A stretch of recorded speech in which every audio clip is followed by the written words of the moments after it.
Hello, Smars here. Jeez, I don't know where to start.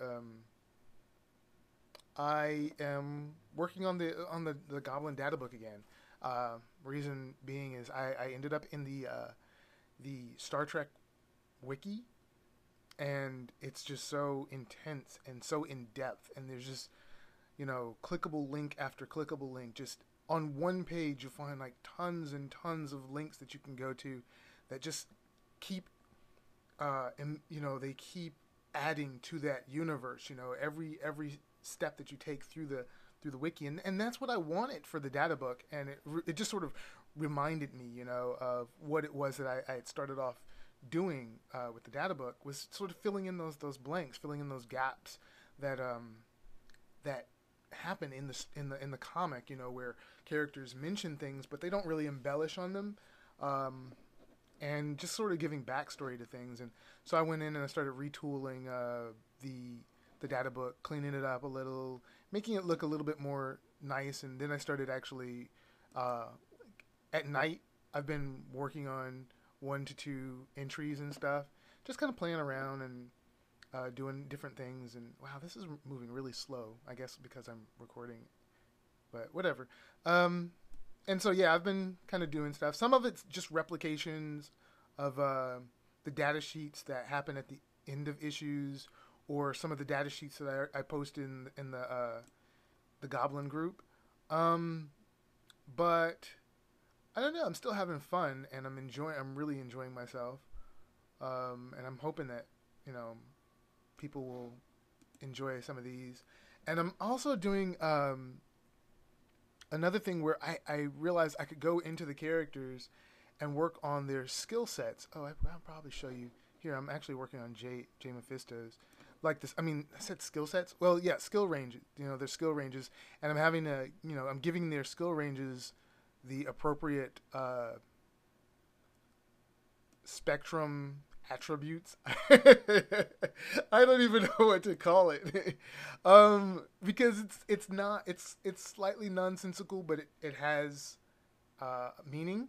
Like, it's just kind of, it more so has meaning to me than it probably would anyone else. Like, I don't know that anyone's really going to care how intense any of this stuff is, especially when most of the things that these characters do, they're the only character that does them.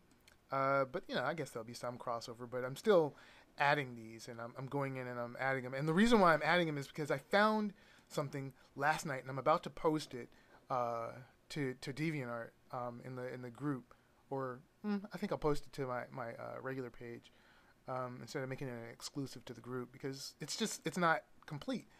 But I found this, and this is from when I actually was making the data sheets for the Goblin group, and it's just the entire spectral range, and a bunch of like sort of where these things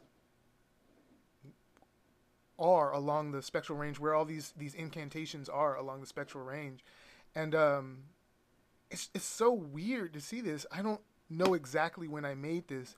I mean, I'm looking at some of the images that I used, and I couldn't have been too far along. Like, I must have been around issue probably like 13, 14 or so, because these only go as far back as, it looks like, around issue 7, or issue 7. Yeah. But I thought it was really interesting. It surprised the heck out of me when I found it, because I didn't remember working on it, and I never finished it. This sentence just ends. But I thought it was really cool, so I'm just gonna post it, and then I'm gonna do a version of it, a more complete version of it, for the data book on the website.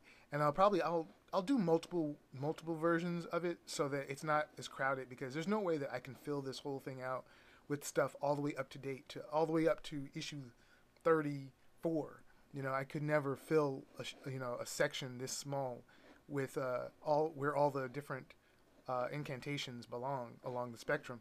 So I'll probably like divide the spectrum into chunks, and then like this lower end, this in just go all the way through.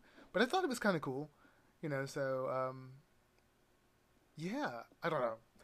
beyond that, that's just kind of what I've been doing. I've been playing around with stuff, and oh, the calendar is up. The calendar is finally up. Maybe you've seen the little pictures that I've posted at the end of the issues. It's $21. I noticed that I've kind of figured that Lulu had done a price increase, and I just thought about it right before I started recording.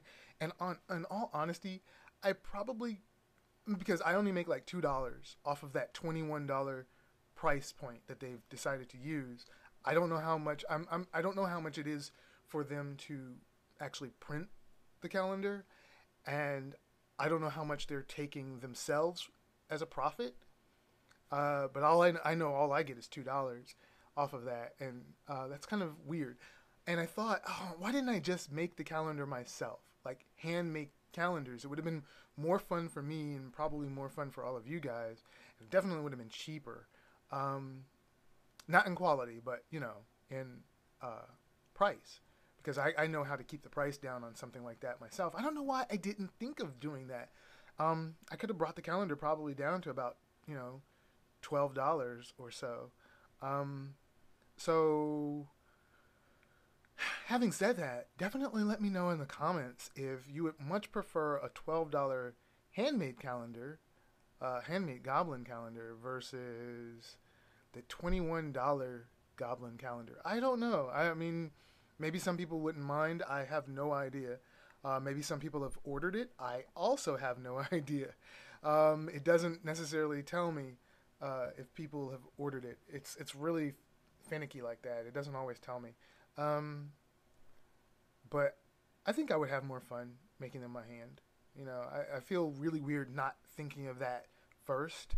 I feel like I've kind of betrayed my DIY spirit, Anyways, I'm gonna actually post this now. So, thanks for watching, and bye.